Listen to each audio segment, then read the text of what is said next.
Assalomu alaykum hurmatli ko'ruvchilar. Uyg'ur axborot markazining haftalik xabarlar programmasiga xush keldinglar. Men Muhammad Izzat. Bugun seshanba. Tövəndə edikdən xəbərlərimizin təfsilatı olsun. Niyaz Vektor'un 18. oktyabrdagi xabar ko'ra Xitoyning Amerikadagi bosh elchixonasidagi 2 numurliq amaldor Amerika dunyodagi har qanday xirish to'g'risida Xitoy bilan hamkorlashmoqchi bo'lsa, cho'qim Xitoyning qizil chiziqlarini qabul qilish kerak. 7 oktyabr Xitoy Amerika tadqiqot institutining muavin mudiri Shi Shuyan mazkur institutning yillik yig'inida so'z qilib, Amerika Xitoy hamkorlik orqali qo'lga keltirilgan muvaffaqiyatlarni tilga bergan. Va klimat o'zgarishi, Isroil bilan Hamas o'rtasidagi to'qinish, yer sharviy sog'lomlik va sun'iy idrok qatorliq masalalar Amerika bilan Xitoyning davomli tang foyda olish asosida hamkorlashishni taqozo qildirgan. Shu yuan yana monolarni alohida ta'kidlagan. O'zaro hurmat qilish birinchi o'rin qo'yilishi kerak. Amerika cho'qim Xitoyning qizil chiziqini qabul qilishi kerak. Xitoyning yadrolik manfaati, demokratiya va kishilik huquq shundaqla Xitoyning iqtisodiy sistemasi va taraqqiyot yo'lini o'zish qiladi. Ammo eng chong yadrolik masala Tayvan. Agar bu prinsiplarga hurmat qilinmasa, boshqa masalalarda hamkorlashish mumkin bo'lmaydi. Bayden bilan Shi Jinping, Bayden Amerika prezidenti bo'lgandan keyin tunji qatim 2022-yil noyabrdagi G20 davlat boshliqlari yig'inida yuzma-yuz uchrashgan bo'lib, Washington vaqtisining 6 oktyabrdagi xabarga binoan Bayden bilan Shi Jinping dekabr oyida San Fransiskoda yuzma-yuz ko'rishni planlagan. Reuters agentligining 12 oktyabrdagi xabarga ko'ra, Xitoy Amerika mudofaa sekretari Lloyd Austinni o'sha oyning 29-kundan 31-kunigacha Beijingda o'tkazilgan yillik bexatarlik yig'iniga taklif qilgan. Amerika taraf davlat mudofaa sekretaridan o'tmasdan munosabatlik boshqa bir amaldorni Xitoydagi yig'inga da'vatlaganligi ishora qilgan. Tiprentorning 15 oktyabrdagi xabarga ko'ra, Sharq Turkistonning Kiriya noyasidagi turmaning 10 ming modan ortiq terilgan yeri bo'lib, bu yerlarni Xitoy ko'chmanlari huddiga boshqarilgan. Va bu yerlarda mazkur turmadagi Uyg'ur mahbuslar kuniga 12 soatdan 14 soatgacha og'ir emgak silindi ekan. Shundaqla emgak maydoniga avtomat va absharkalar bilan yalab chiqilib, og'ir tahdid ostida turdi ekan.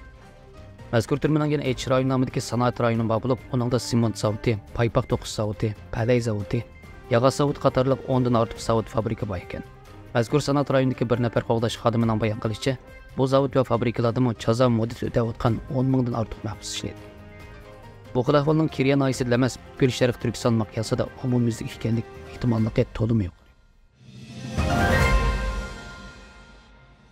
Livemin Torning 22 oktyabrdagi xabarga ko'ra, Xitoy Xalq ozodlik armiyasi Isroil bilan Hamas o'rtasida berilayotgan urush sababidan jiddiylik to'lgan Sharqda 6 urush paraxodi o'rlashtirgan.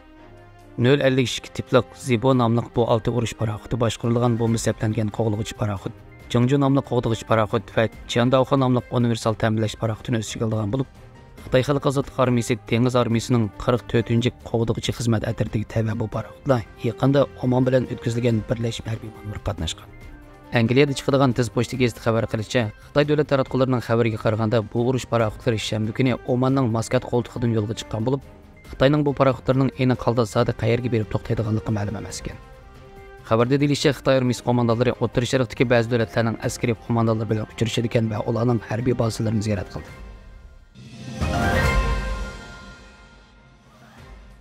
Home Textile Today Torning 20 oktyabrdagi xabarga ko'ra, Amerikadagi to'qimachilik korxonalariga vakillik qilgan mamlakatlik to'qimachilik tashkilotlari kengashi Amerika parlamenti va Bayden hukumatidan Xitoydan import qilingan mahsulotlar qaritilgan tekshirish va sinoqni kuchaytirishni talab qilgan. Mamlakatlik to'qimachilik tashkilotlari kengashi 19 oktyabr parlamentda o'tkazilgan isbotlanlash yig'inida mundaq degan. Xitoyning paxta mahsulotlarining 72% Sharq Turkistondan chiqadigan bo'lib, bu sababli to'qimachilik va kiyim-kechak sohasidagi majburiy emgakdan tutgan mahsulotlar Amerika va uning erkin savdo kelishimi rayonlaridagi ta'minlash zanjiriga kirib kirdi. Mutaxassislarning qarashicha, Amerikada navbatda rasmiy qonunga aylanib qolgan Uyg'ur majburiy emgakining oldini olish qonuni Sharq Turkistondagi majburiy emgakni tugatish jihatida ko'zlagan unumga erishilmagan. Business Insider Torning 21 oktyabrdagi xabarga ko'ra, Amerika davlat mudofaa ministrligining doklatiga qaraganda, Xitoy 2030-yilga borganda yadro o'q-peshining sonini biroz ko'paytirishga urinmoqda ekan. Amerika davlat mudofaa ministrligining Xitoy Xalq Jumhuriyatiga aloqador harbiy va bexatarlik taraqqiyoti nomli doklatida Xitoy o'zining kuchli raqibga qarshi turish iqtidori va engini kuchaytirish qadamini tiziltirib deyilgan bo'lib, bu yerdagi ismi tilg'ilinmagan kuchli raqibning Amerikani ko'rsatadiganligi aniq. 2020-yil Amerika davlat mudofaa ministrligi Xitoyning qurol yarog ambarida aktiv yadro o'q-peshidan taxminan 200 barliqini va bu sonning 2030-yilga borganda kam deganda bir qatlanadiganligini mo'ljallangan. Halbuki shuningdek bu Xitoy o'zining yadro qurollarini shiddat bilan ko'paytgan bo'lib, Amerika davlat mudofaa ministrligining mo'ljaricha Xitoyning qurol yarog iskilatida 2023-yil 5-oyda 500 dan ortiq darhol ishlatkili bo'ladigan yadro o'q-peshi bor bo'lgan. Demak, 2030-yilga borganda Xitoyning ishlatkili bo'ladigan yadro o'q-peshining soni 1000 dan oshishi mumkin bo'lib, Bularning ko'pinchisi Amerika qit'asiga yetib bora oladigan qurol sistemalarga o'rnashdi.